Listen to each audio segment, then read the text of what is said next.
I'm Rob Licuria, Senior Editor at Gold Derby here with Sydney Freeland.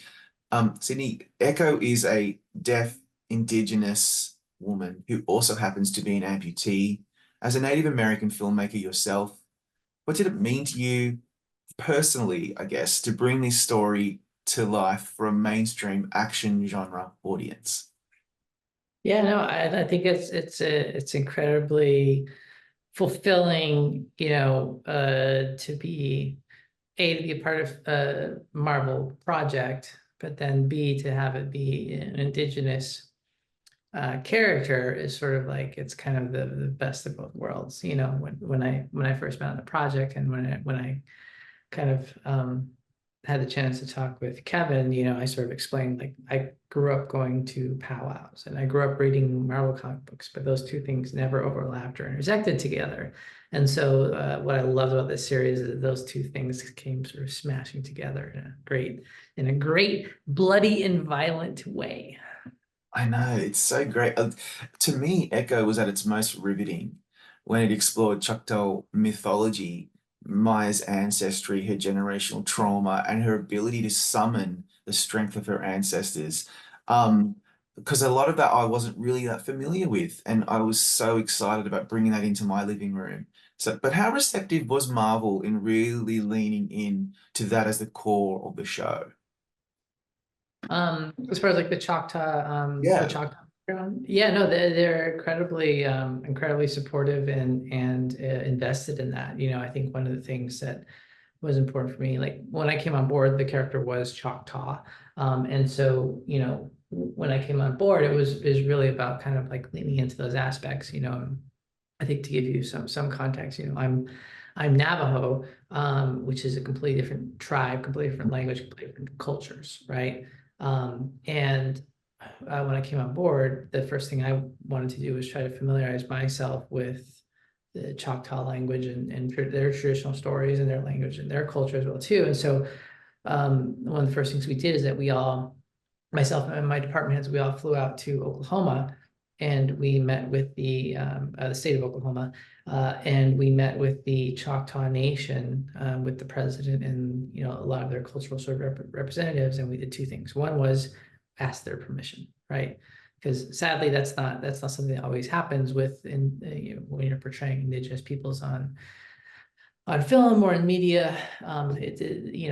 Sadly, they tend to be kind of an afterthought, right? So, but we were very early on, we met with them, we asked the permission. And then the other thing that we did is we asked to create a dialogue, right?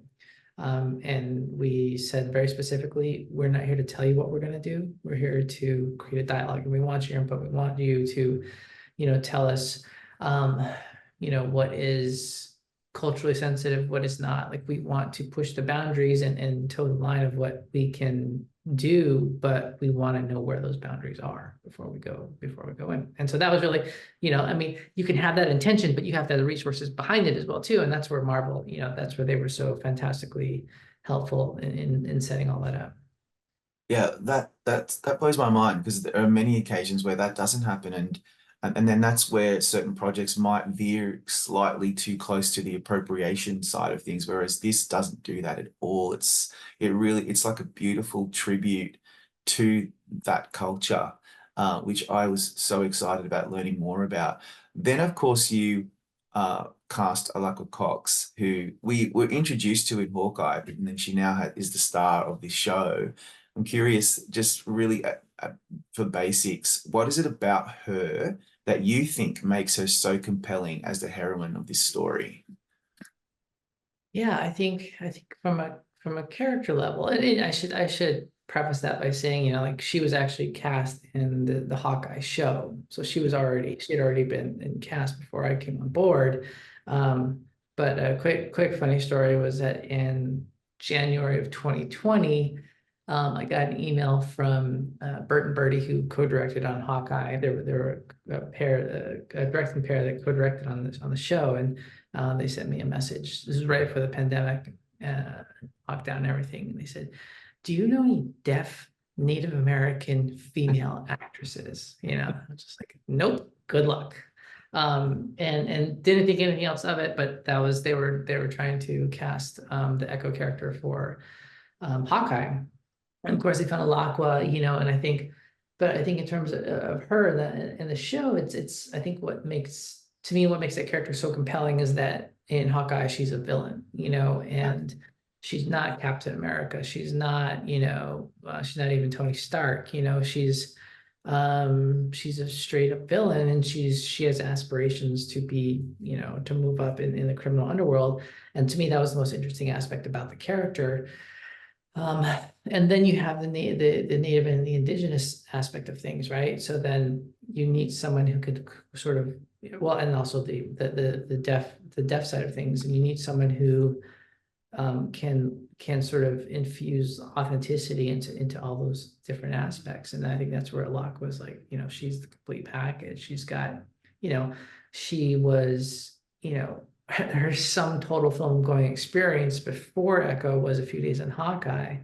And so that was a huge ask to ask of even like the most seasoned actor, right? To go from a few days to being the number one on a call sheet and leading an entire Marvel series for the shoots for 90 days.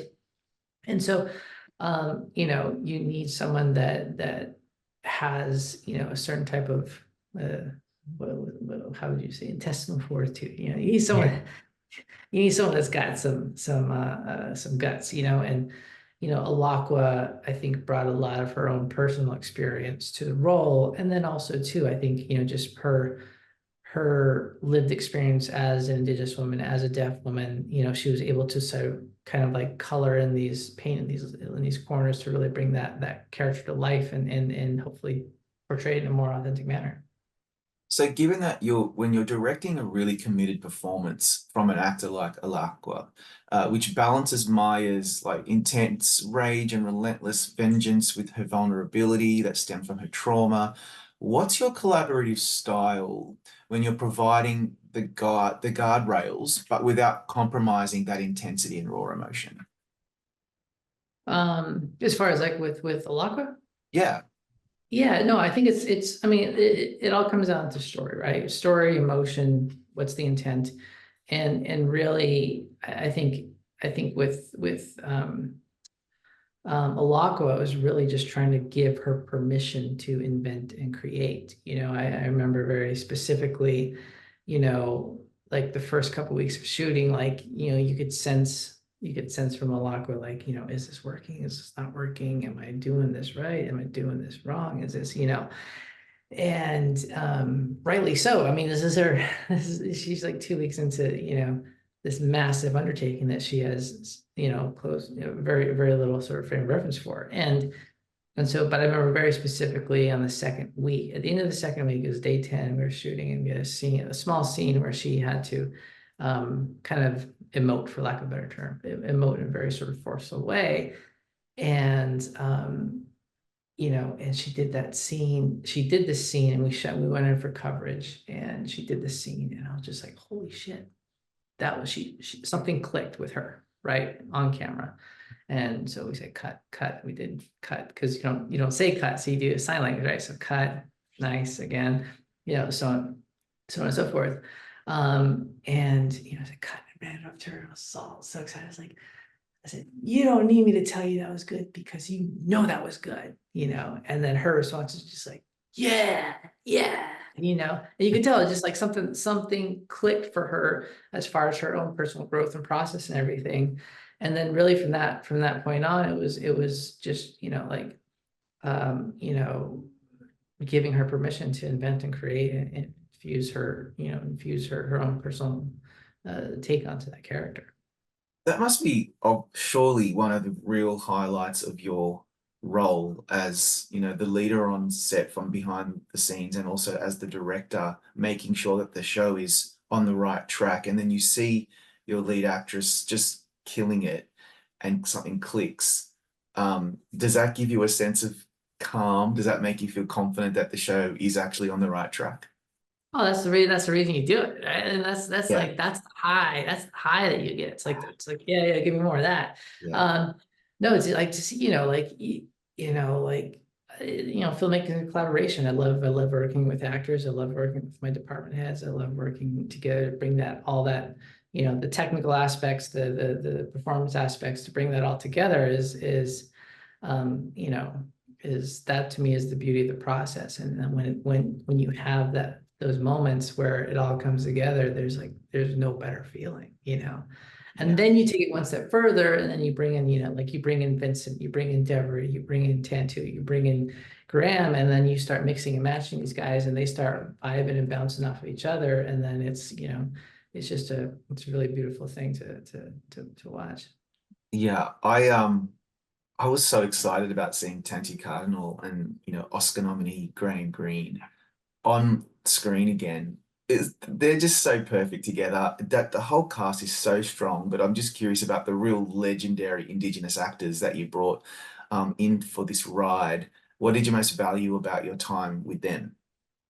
Oh yeah, I mean, listen, I have in my for myself growing up, you know, there wasn't really representation. So like we have, at least for people of my generation, there's like my Mount Rushmore is Tantu, Graham, Wes, and Irene.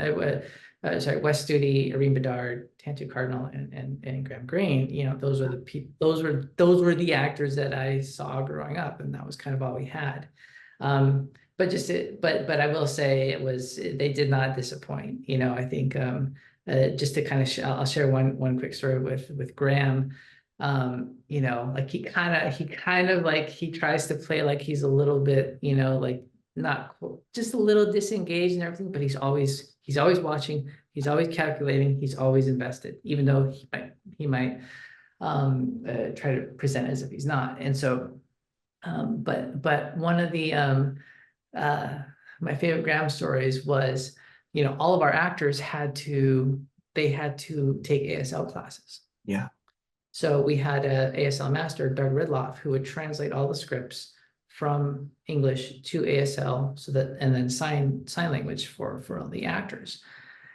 And Graham, I think he was just coming off of I think he was just coming off The Last of Us shoot. And so for whatever reason, he had to fly straight into Georgia from Canada and go straight into our rehearsal with his first rehearsal with Alaqua, right? So he didn't have any time to prepare or anything like that. So Graham literally comes from the airport to our set, and we come in.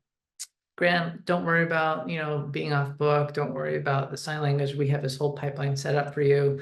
And it'll be fine. And then Graham's like, oh, okay, well, we'll give it a shot. We'll see what happens. Very cheeky, very kind of cheeky, very typical Graham.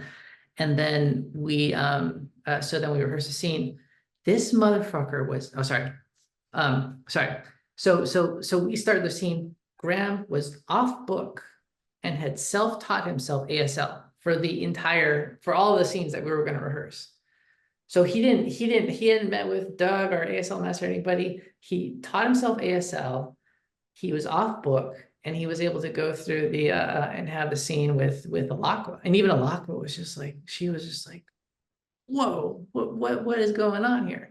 But that was, I mean, that's Graham, that's Tantu, that's, you know, there's a reason, there is a reason they are legends, you know. There is definitely a reason why you're legends. That's a great story. Geez, I'd love to meet him one day. What an amazing actor. Also I was thinking there's a lot of stuff about deaf culture in this, and by episode 4, Maya's in Fisk's clutches, and he uses this VR communication device thing to communicate with her using AI generated ASL. That blew my mind. I've never really seen anything like that before. Where did that come from? Yeah, no, I mean, it's actually coming from I think there's real kind of technology that is, you know, approximates that exists currently. And we were actually, and the technology sort of kind of evolved in real time over the course of our production. And, you know, I would get texts from different various department heads and, you know, actors and everything. Hey, did you see this thing that they're working on at MIT? Did you see this thing they're working on at Stanford? And, you know, so it is very much a real thing that is in progress, like as we speak. But I think just from a story standpoint, from an emotional standpoint, um, it served a purpose in our story because, you know, Bonnie, the sister, kind of shares with Maya that, you know, like she kept up her ASL, even though Maya left Oklahoma, like because she's family and she loves Maya, and it was important for her keep maintain that connection, because that's what family does. And so this sort of like AI kind of ASL kind of contraption technology is kind of, it's Fisk's character doesn't have that sort of type of love that he would put in the time and invest into actually learning ASL. And so his solution to things is throwing money at it, right? And so it did actually serve a very specific story point. Yeah, I really love that part. Yeah, it doesn't take a lot these days, I guess, to excite me about the amazing shows that I get to watch, but that one really got me. Sydney, thank you so much for your time today. Congrats on some really exceptional work on Echo. I really enjoyed it. And again, congrats and thank you again. Yeah, thank you so much. Have a good morning. Thank you.